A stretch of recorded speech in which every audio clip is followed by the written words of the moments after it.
Hey guys, Matt here with the Exercise Blueprint. Tonight we're going to talk volume for the purposes of hypertrophy, how much volume you should be doing, and we'll even get into a little bit about kind of what your set should look like and how you can structure your volume throughout the week.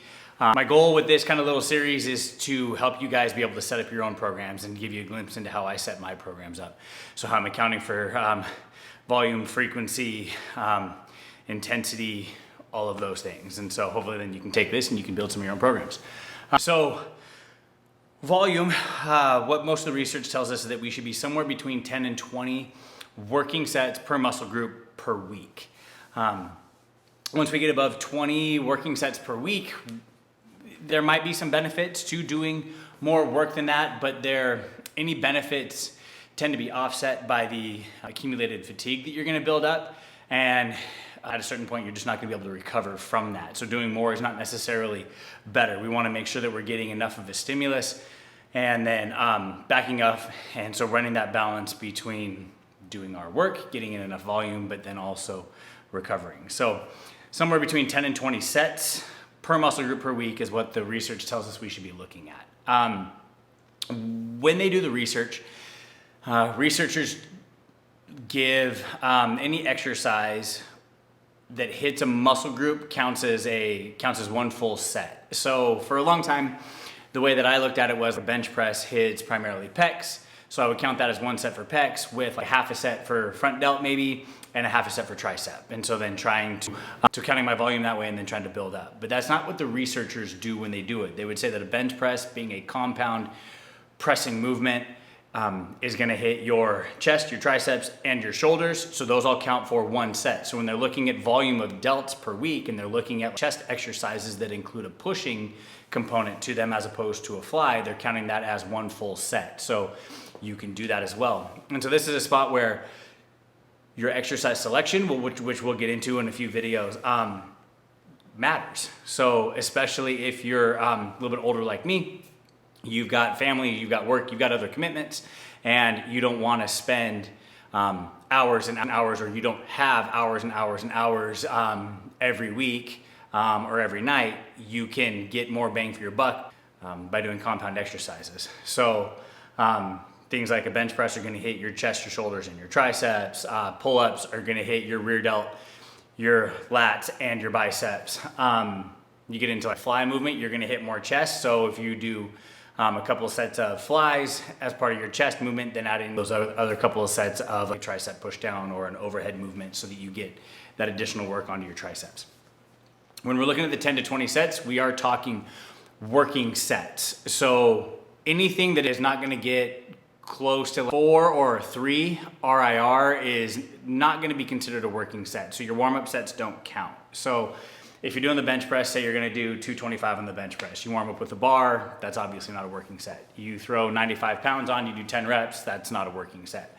You put 135 on, you do 5 reps, that's not a working set. 185 for 3 reps, that's not a working set. Once you get to your actual 225 and you're getting close to that 4 reps left in the tank, so we're talking RIR, reps in reserve, and we'll go more into this in another video, but that would mean a 10 rep max, you stop at 6 reps. 3 RIR would be stopping at 7. So you wanna be pushing at least close enough to failure. You don't have to go to failure each time. We'll talk about that too, but getting close enough to failure that you are sending a signal. So this is why when I do a lot of my warm-ups, I don't do a lot of reps on my warm-ups because I don't wanna, just because those sets aren't sending a hypertrophy signal doesn't mean that they're not taking away from your ability to recover. So if you spend too much time on your warm-up sets, or especially if you go from a bench press to an incline dumbbell press, one set, a feeler set for the incline dumbbell press after you've already done bench is more than enough. Just an easy set, 3 reps, maybe 5 at 60% to give yourself a good warm-up, but then get a feel for the movement pattern, but then just jump into it. So don't waste too much of that time, but those working sets are the ones that we're going to be counting.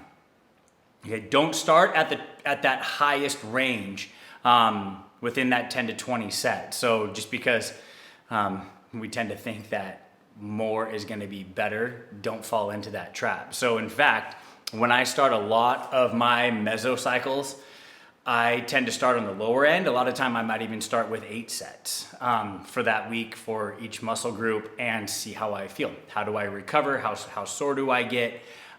If I feel great, and so I do a leg workout on Monday and my legs are really well recovered by Thursday and they feel like I can go again, then I know that the volume that I chose was good enough to send a signal, but not so much that I'm not able to hit my next workout or I'm not able to be efficient in that workout. So I know that I can at least handle that volume and then I can move it up over time. So if you're just kind of coming back into training or you're not even sure where you should be at, start with 8 sets, maybe 10 sets per week per muscle group, and see where it goes from there. See how you're recovering. If you hit 10 sets on your back and you come to do your next back workout and your back is still trashed and you're tired and you're sore, 10 sets might be too much, back off. So find that spot where you're in there, and then once you find a really good range in there, run that for several weeks. Just let your body get used to it. And when you feel that, yep, I can handle this over and over and over again, then raise that volume back up.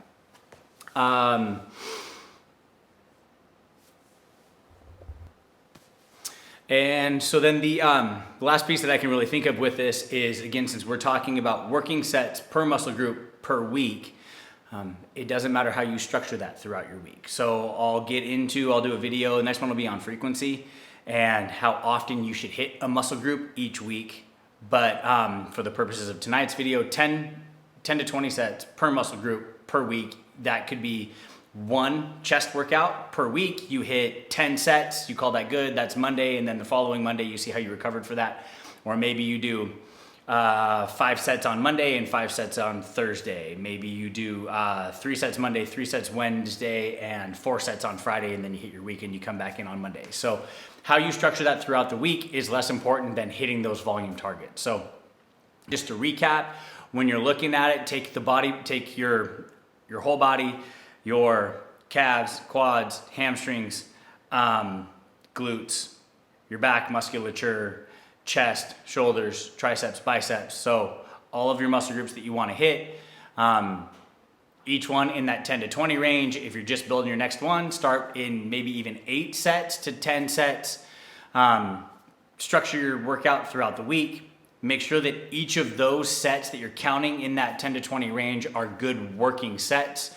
So you're pushing close to failure, and again, how you structure that throughout the week is not as important as just hitting those volume targets. So hope this helps talking volume for the week. We'll come back with another video. We'll talk about how to structure that, and then we'll even get a little bit more into what those working sets should really look like. But hope this one helps. Have a great workout and get after it.